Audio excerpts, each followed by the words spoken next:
بسم اللہ الرحمن الرحیم۔ بسم اللہ الرحمن الرحیم۔ السلام علیکم عزیز طلبہ کرام، امید آپ حضرات خیریت سے ہوں گے۔ آج ہمارا صحیح مسلم کا سبق نمبر 152 ہے، جس کا عنوان ہے باب الاسراء برسول اللہ صلی اللہ علیہ وسلم الی السماوات و فرض الصلوات۔ آگے بڑھنے سے پہلے خلاصہ جات کو ایک نظر دیکھ لیں۔ گزشتہ سبق میں ہم نے باب الاسراء کو شروع کیا تھا اور ابتدائی چند باتیں، جس میں ہم نے حدیث کی عبارت، ترجمہ اور اس سفر سے متعلق ابتدائی چند بنیادی باتوں کو ذکر کیا تھا۔ آج ہم اس سلسلے کو آگے بڑھا رہے ہیں۔ آج کے سبق میں ہم واقع معراج کے اہم مراحل اور کچھ تفصیلات کو ذکر کریں گے۔ پہلی چیز ہے نبی پاک صلی اللہ علیہ وسلم کی براق کی سواری۔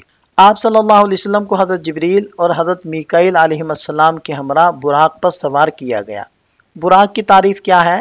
یہ ایک سفید رنگ کا جانور ہے جو گدھے سے بڑا اور خچر سے چھوٹا تھا۔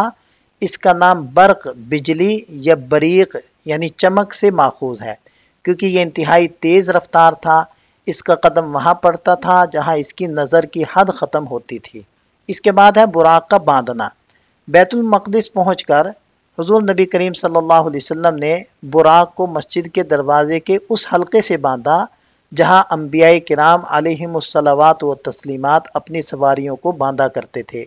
اس عمل میں احتیاط اور اسباب اختیار کرنے کی تعلیم دی گئی ہے جو توکل کے خلاف نہیں۔ دوسرا مسئلہ ہے مسجد اقصی یعنی بیت المقدس میں نماز کا۔ حضور نبی کریم صلی اللہ علیہ وسلم مسجد اقصی میں داخل ہوئے اور 2 رکعت نماز ادا کی۔ بعض روایات میں یہ بھی ہے کہ آپ صلی اللہ علیہ وسلم نے بیت المقدس پہنچنے سے پہلے راستے میں مختلف مقامات یعنی یثرب، طور سینا، بیت لحم، مدین پر بھی نمازیں ادا کی ہیں۔ یہ مسجد بتوں کی گندگی سے پاک ہونے کی وجہ سے بیت المقدس کہلاتی ہے، اسے ایلیا بھی کہتے ہیں۔ تیسرے نمبر پر ہے دودھ اور شراب کا انتخاب۔ مسجد اقصی سے باہر آنے کے بعد حضرت جبریل علیہ السلام حضور نبی کریم صلی اللہ علیہ وسلم کے پاس دودھ اور شراب کے برتن لائے۔ آپ صلی اللہ علیہ وسلم نے دودھ کا انتخاب کیا۔ حضرت جبریل علیہ السلام نے فرمایا کہ آپ نے فطرت کو منتخب کیا۔ اس سے مراد اسلام اور اسلام پر استقامت ہے۔ دودھ کو فطرت اس لیے کہا گیا، یہ پہلی صاف اور زود ہضم غذا ہے جو بچے کے پیٹ میں جاتی ہے، اور یہ دین فطرت کے لیے بہترین مثال ہے۔ شراب کے مباح ہونے یا جنت کی شراب ہونے کی توجیحات پیش کی گئی ہیں۔ چوتھے نمبر پر ہم بات کریں گے آسمانوں کے سفر یعنی معراج کی۔ حضرت جبریل علیہ السلام اور حضرت میکائیل علیہ السلام حضور نبی کریم صلی اللہ علیہ وسلم کو اوپر آسمانوں کی طرف لے گئے۔ یہ سفر شاید لفٹ کی طرح خود کار سیڑھی یعنی معراج کے ذریعے ہوا۔ براق پر سفر مسجد اقصی تک تھا۔ اس کے بعد آسمانوں پر جانے کے لیے معراج یعنی سیڑھی کا استعمال کیا گیا۔ ہر آسمان پر پہنچ کر حضرت جبریل علیہ السلام نے دروازہ کھولنے کی درخواست کی، اور فرشتوں نے کون اور کیا انہیں بلایا گیا ہے ان جیسے سوالات کے بعد دروازہ کھولا۔ اس سوال و جواب کا مقصد حضور نبی کریم صلی اللہ علیہ وسلم کو آسمانوں کا منظم نظام دکھانا تھا جہاں بغیر اجازت کے کوئی داخل نہیں ہو سکتا۔ پانچویں بات حضرات انبیاء کرام سے ملاقات۔ 7 آسمانوں میں سے ہر ایک میں نبی کریم صلی اللہ علیہ وسلم کی ملاقات مختلف انبیاء کرام سے ہوئی۔ اس ملاقات کا مقصد آپ صلی اللہ علیہ وسلم کی تشریف آوری کا اعلان اور آپ کی تکریم تھی۔ اس ترتیب کو یاد رکھنے کے لیے اعیاہما کا جملہ استعمال کیا جاتا ہے۔ الف، پہلے آسمان پر حضرت آدم علیہ السلام سے ملاقات ہوئی۔ انہوں نے آپ صلی اللہ علیہ وسلم کو بیٹے کے نام سے یاد کیا اور خیر کی دعا دی۔ عین، دوسرے آسمان پر حضرت عیسیٰ علیہ السلام اور حضرت یحییٰ علیہ السلام سے ملاقات ہوئی۔ یہ دونوں خالہ زاد بھائی تھے۔ انہوں نے آپ کو نبی صالح اور اچھے بھائی کہہ کر خوش آمدید کہا۔ تیسرا لفظ ہے یا۔ تیسرے آسمان پر حضرت یوسف علیہ السلام سے ملاقات ہوئی۔ انہیں آدھا حسن عطا کیا گیا تھا، اور بعض روایات کے مطابق وہ تمام مخلوق میں سب سے زیادہ حسین تھے۔ البتہ حضور نبی کریم صلی اللہ علیہ وسلم کا جمال سب سے بڑھ کر تھا۔ انہوں نے بھی آپ علیہ السلام کو نبی صالح اور اچھے بھائی کہہ کر خوش آمدید کہا۔ اس کے بعد لفظ ہے الف۔ چوتھے آسمان پر حضرت ادریس علیہ السلام سے ملاقات ہوئی۔ انہیں بھی نبی صالح اور اچھے بھائی کہا گیا۔ اللہ تعالیٰ نے انہیں بلند مقام پر اٹھایا تھا۔ اس کے بعد حرف ہے ہا۔ پانچویں آسمان پر حضرت ہارون علیہ السلام سے ملاقات ہوئی۔ اس کے بعد ہے میم۔ چھٹے آسمان پر حضرت موسیٰ علیہ السلام سے ملاقات ہوئی۔ اس کے بعد الف ہے۔ ساتویں آسمان پر حضرت ابراہیم علیہ السلام سے ملاقات ہوئی۔ وہ بیت المعمور سے ٹیک لگائے ہوئے تھے۔ انہوں نے حضور نبی کریم صلی اللہ علیہ وسلم کو بیٹا کہہ کر پکارا اور اپنی امت کو سلام پہنچانے کا پیغام دیا۔ چھٹی بحث ہے بیت المعمور اور سدرۃ المنتہا۔ بیت المعمور یہ ساتویں آسمان پر فرشتوں کا کعبہ ہے جو بالکل بیت اللہ کی محاذات میں واقع ہے۔ اگر عرش سے کوئی چیز گرائی جائے تو وہ بیت المعمور پر گرے گی اور پھر بیت اللہ پر۔ اس میں روزانہ 70,000 فرشتے داخل ہوتے ہیں جو پھر کبھی واپس نہیں آتے۔ اس کے بعد حضور نبی کریم صلی اللہ علیہ وسلم کو سدرۃ المنتہا کے پاس لے جایا گیا۔ یہ ساتویں آسمان پر واقع ایک بیری کا درخت ہے۔ اس کی اصل چھٹے آسمان میں اور شاخیں ساتویں آسمان میں ہیں۔ اسے سدرۃ المنتہا اس لیے کہا جاتا ہے کہ فرشتوں کا علم یہیں پر ختم ہو جاتا ہے، اس سے آگے کوئی نہیں بڑھا سوائے حضور نبی کریم صلی اللہ علیہ وسلم کے۔ اس کے پتے ہاتھی کے کانوں جیسے اور اس کے پھل بڑے گھڑوں جیسے تھے۔ جب اللہ کے حکم سے انوار اور تجلیات اس پر چھائیں تو اس کی حالت بدل گئی اور اس کی خوبصورتی ناقابل بیان ہو گئی۔ ساتواں مسئلہ ہے فرائض نماز اور کمی کا حکم۔ سدرۃ المنتہا سے بھی آگے بڑھ کر حضور نبی کریم صلی اللہ علیہ وسلم اللہ تعالیٰ سے ہم کلام ہوئے۔ اسی موقع پر 50 نمازیں امت پر فرض کی گئیں۔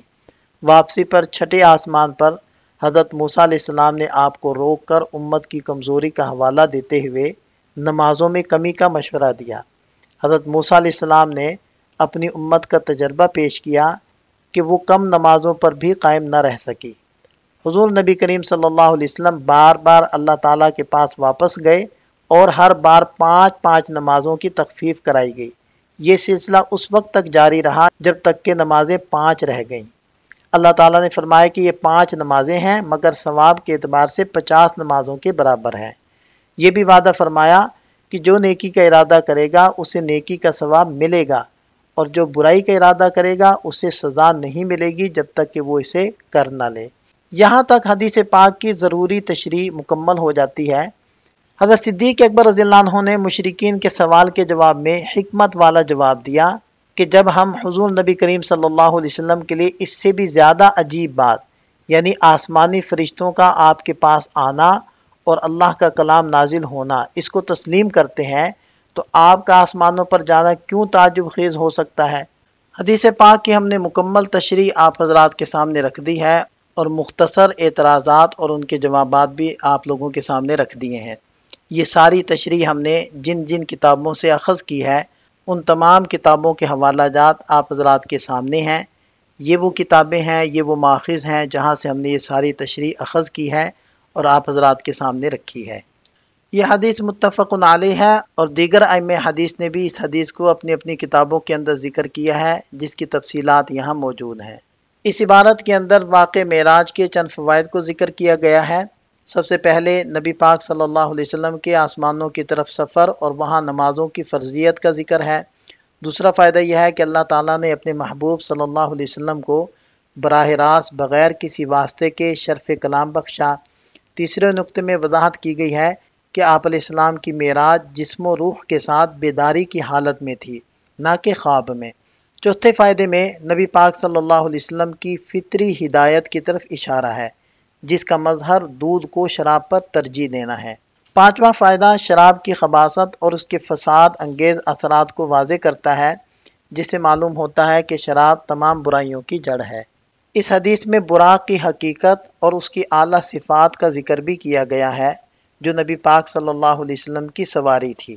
اسی طرح براق کو باندھنے سے احتیاط اور اسباب اختیار کرنے کی تعلیم ملتی ہے جو توکل کے منافی نہیں اگر اعتماد اللہ تعالیٰ پر ہو۔ اہل فضل سے خوش اخلاقی، مسکراہٹ، دعاؤں اور حسن کلام کے ساتھ ملاقات کی ترغیب دی گئی ہے چاہے وہ شخص مرتبے میں بلند تر ہو۔ انسان کی موجودگی میں اس کی تعریف جائز ہے بشرطے کہ فتنہ یا غرور کا اندیشہ نہ ہو۔ آسمانوں کے دروازے اور ان پر مقرر فرشتوں کا حقیقی وجود ثابت کیا گیا ہے۔ آخر میں دوسروں کے گھروں میں داخل ہونے سے پہلے اجازت لینے کی مشروعیت کو واضح کیا گیا ہے، جو اسلامی آداب معاشرت کا اہم حصہ ہے۔ یہ فائدہ بھی اس حدیث سے حاصل ہوتا ہے کہ استئذان کے ادب میں یہ بات واضح کی گئی ہے کہ دروازہ کھٹکھٹانے پر اپنا نام بتانا چاہیے، میں کہنا مناسب نہیں، کیونکہ حضور نبی کریم صلی اللہ علیہ وسلم نے اس انداز کو ناپسند فرمایا۔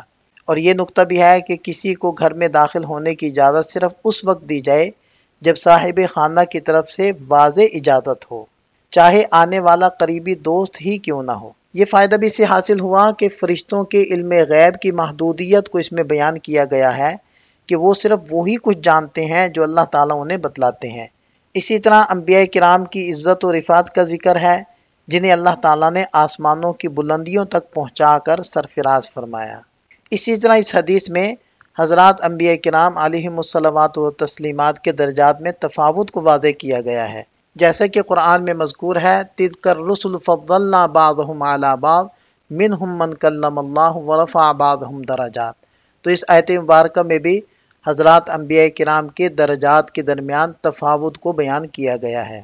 اسی طرح مسجد میں داخل ہوتے وقت 2 رکعت تحیۃ المسجد پڑھنے کی مشروعیت بھی اس سے واضح ہوتی ہے، اور اس بات پر اجماع ہے کہ نماز کا فرض ہونا شب معراج میں ہوا، اور یہ بھی بتایا گیا کہ چلنے والا شخص بیٹھنے والے کو سلام کرے چاہے مرتبے میں بلند ہو۔ اسی طرح چند اصولی احکام بھی اس سے ثابت ہوئے کہ قبلہ کی طرف پشت سے ٹیک لگانا یہ جائز ہے، جیسے کہ حضرت ابراہیم علیہ السلام نے بیت المعمور کے ساتھ ٹیک لگائی۔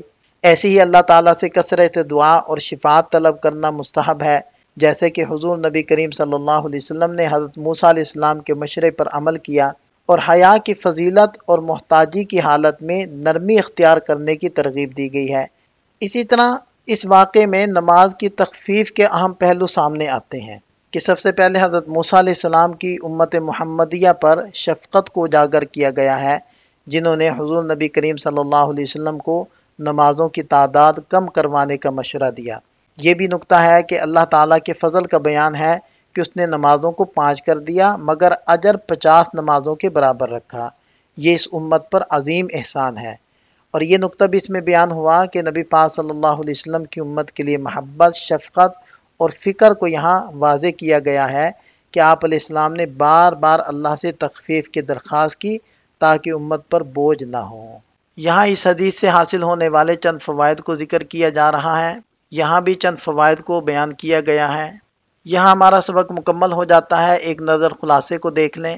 یہ سبق سے متعلق چند سوالات ہیں، ان کے جواب تحریر کریں۔ ملتے ہیں نئے سبق کے ساتھ۔ اللہ تعالیٰ ہم سب کا حامی و ناصر ہو۔